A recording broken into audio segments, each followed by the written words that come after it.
दास की आसुवश श्वास श्वास परवास, पाशु करो मत दास को उदासता का दास। ना तो सुर सुख चाहता शिव सुख की ना चाह, तो थुति शरवर में सदा। अब गा देवादिदेव 1008 कैवल्य कमलापति श्री आदिनाथ भगवान की। देवादिदेव 1008 चैतन्य चमत्कारी चिंतामणि पार्श्वनाथ भगवान की। देवादिदेव 1008 वर्तमान शासन नायक महावीर भगवान की।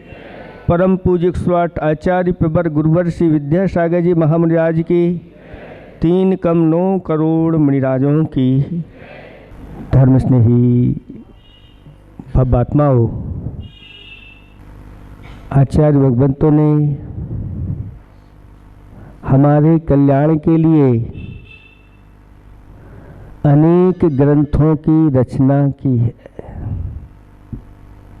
उन ग्रंथों का एक एक शब्द अनमोल है, और जो ऐसे उन ग्रंथों का सार अपने जीवन में उतार लेता है, कहना ही क्या है। आचार्य भगवंत कहते हैं, जैसे शून्य है और बहुत सारे शून्य हैं, उन शून्य का क्या महत्व है? कोई महत्व नहीं है। ऐसे ही प्राणी है, और प्राणी का जीवन अगर धर्म से शून्य है तो वह शून्य ही है। दुनिया में उसकी कोई कीमत नहीं होती है। और जैसे ही शून्य के आगे अंक लग जाता है, तो उन शून्यों की कितनी कीमत हो जाती है। जितने ज़्यादा शून्य होंगे उतनी ही ज़्यादा कीमत बढ़ती चली जाती है। इसी प्रकार से आचार्य भगवंत कहते हैं कि इस शून्य जीवन में अगर धर्म का अंक जुड़ जाए, धर्मांक जुड़ जाए, तो इसकी कीमत अनमोल हो जाती है। उसको कोई आंक नहीं सकता। नीतिकारों ने कहा है, नयन नेता रहे तो न किंचित। जिस नेता के पास नीति नहीं होती वह कुछ भी नहीं होता। विनयन शिष्या रहे तो न किंचित। जिस शिष्य के पास विनय नहीं होती कोई महत्व नहीं रखता। तिस्मैन साधु रहे तो न किंचित। जिस साधु के पास प्रसम भाव नहीं होता, क्षमा भाव नहीं होता, शांत परिणाम नहीं होते, रहे तो न कुछ भी नहीं होता। वित्तेन गेही रहे तो न किंचित।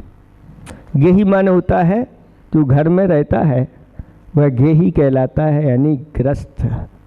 ग्रस्त के पास अगर वित्त नहीं है तो कुछ नहीं होता। और आचार्य भगवंत कहते हैं कि इस शरीर में अगर आत्मा नहीं है तो जीवेन देही रहे तो न किंचित। इसमें से अगर आत्मा निकल जाती है तो क्या हो जाती है? मिट्टी हो जाती है। और सुकृतेन देही रहे तो न किंचित। अगर सुकृत यानी पुण्य और धर्म अगर देही यानी आत्मा में नहीं है तो उसकी कोई कीमत नहीं होती है।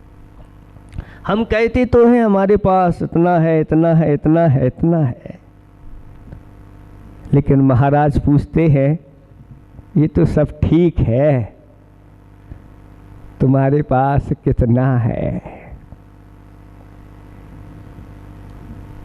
एक कथा आती है कि एक ऐसा ही परिवार था सेठ जी का, सेठ सेठानी और उनका एक पुत्र था, लेकिन पूरा का पूरा परिवार धर्म कर्म से रहित था। बेटे का विवाह एक सुशील कन्या के साथ कर दिया गया। सुशील कन्या कौन कहलाती है?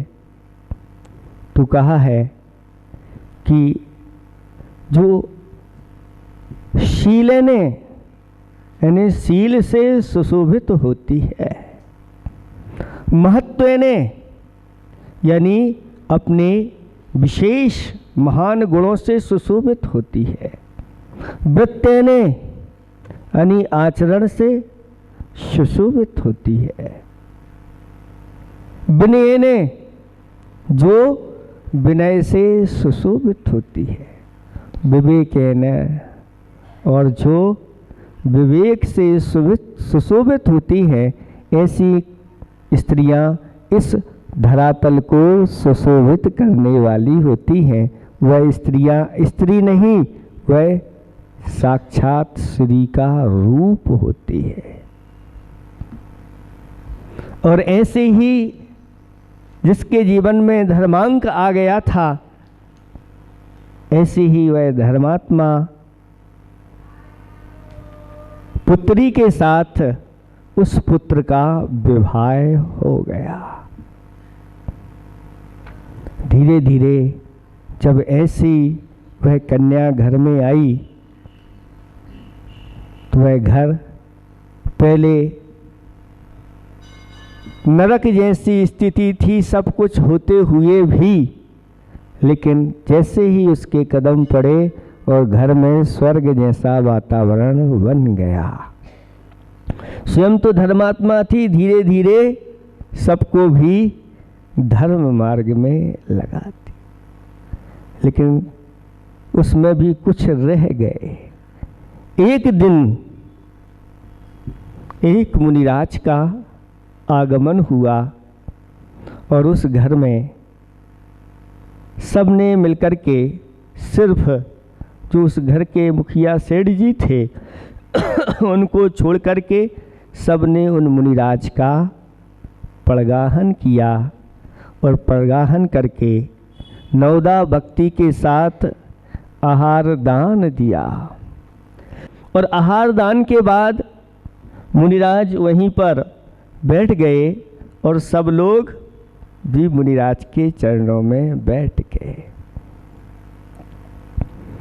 और जो पुत्र वधू थी उसने महाराज से पूछा कि महाराज इतने सवेरे सवेरे कैसे? तो महाराज कहते हैं समय का पता नहीं, समय का कोई भरोसा नहीं। वहीं पर ससुर जी बैठे थे और कहते हैं ये 11 साढ़े 11 बजने वाले हैं और ये बच्ची है किस प्रकार के प्रश्न कर रही कि सवेरे सवेरे कैसे? और महाराज भी उत्तर दे रहे हैं कि काल का पता नहीं, भरोसा नहीं। फिर महाराज ने पूछा कि बेटी तुम्हारी उम्र कितनी है? तो वह कहती है महाराज जी मेरी उम्र 5 वर्ष की है।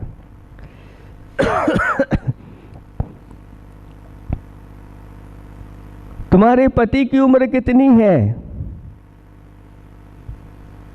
तो कहती है 3 वर्ष की है।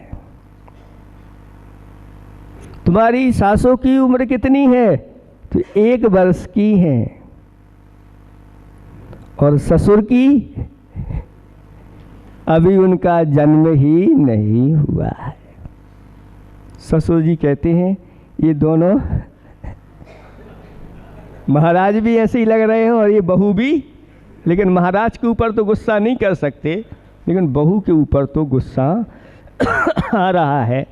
मेरा भी जन्म नहीं हुआ, ये पुत्रवधू कहाँ से आ गई, इतनी नहीं जानती, इस प्रकार की बातें कर रही है।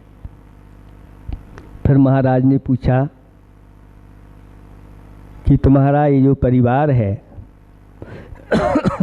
बासा खाता है कि ताज़ा खाता है? तो उसने कह दिया ये सब बासा खाते। अब और पारा गर्म हो गया, सुनता चला जा रहा है। फिर पूछ लिया कि तुम्हारा परिवार अरबपति है, खरबपति है, करोड़पति है कि लखपति है कि क्या है, कितना है तुम्हारे पास धन? तो वह कहती है कि हम लोग तो हजारपति हैं, जबकि क्या थे, करोड़ों की उनके पास संपदा थी, मात्र हमारे पास 11,000 रुपये धन है। जब इस प्रकार की बातें की तो महाराज के सामने क्या कहें। महाराज जी सबको आशीर्वाद दे करके चले गए, और जैसे ही महाराज गए और ससुर जी ने उसके ऊपर आक्रमण कर दिया। तूने तो मेरी नाक कटवा दी, पूरे कुल की नाक कटवा दी, कैसी कैसी बातें कर दी। अच्छा अच्छा प्रतिदिन ताज़ा ताज़ा सब लोग खा रहे हैं और कह रही बासा खाए। धन दौलत वैभव की कोई कमी नहीं है, और कहती है सिर्फ 11,000 रुपये हमारे पास। तो पुत्र वधू कहती है हमने जो बातें की है, महाराज ने जो चर्चा की है वो यथार्थ है, चलो हम उनके पास ही चल करके इसका समाधान। महाराज तो चले गए मंदिर में, जैसे ही पहुँचे पीछे से ये लोग भी पहुँच गए, और महाराज ने समाधान करना प्रारंभ किया कि तुम्हारी यह पुत्र वधू बहू बहुत चतुर है, बहुत निपुण है, इसकी परीक्षा के लिए ही हमने इस प्रकार के प्रश्न पूछे थे, और इसने सही सही उत्तर दिया है। इसने पहले मुझसे पूछा था कि महाराज सुबह सुबह इतनी जल्दी क्यों आ गए, तो हमने कहा था कि काल का कोई भरोसा नहीं। इसका ये पूछना था महाराज इतनी छोटी उम्र में आपने दीक्षा क्यों धारण कर ली। तो महाराज कहते हैं हमने ये उत्तर दिया कि जीवन का कोई भरोसा नहीं, काल कब आकर के और दबोच करके ले जाए, उसके पहले मुझे अपना कल्याण करना चाहिए। इसलिए मैंने बाल अवस्था में ही दीक्षा धारण कर ली। तब सेठ जी को बहुत अच्छा लगा। फिर पूछा कि इसने अपनी उम्र 5 वर्ष की बताई है, तो इसका ये कहना है कि यह 5 वर्षों से धर्म में इसका प्रवेश हुआ है, और इसका जीवन अब इसका सही सही जन्म हुआ है। इसलिए मनुष्य को द्विजन्मा कहा। एक जन्म तो आपका हो गया, संसार में आ गए, लेकिन अगर आपके अंदर संस्कारों का जन्म नहीं हुआ तो सही जन्म नहीं माना जाता। ऐसे जन्म तो हमने अनंतों बार लिए हैं, अनंतों बार हमने मरण किया है, लेकिन अगर हमारे संस्कार हो जाते हैं और अगर गुरुओं से धर्म के संस्कार हो जाएं तो फिर कहना ही क्या है। तो इसके अंदर 5 वर्ष से धर्म आया है, उसका परिणाम है कि तुम्हारे घर में जब से ये बहू आई है तब से यहाँ स्वर्ग का वातावरण बना हुआ है और सब अच्छा चल रहा है।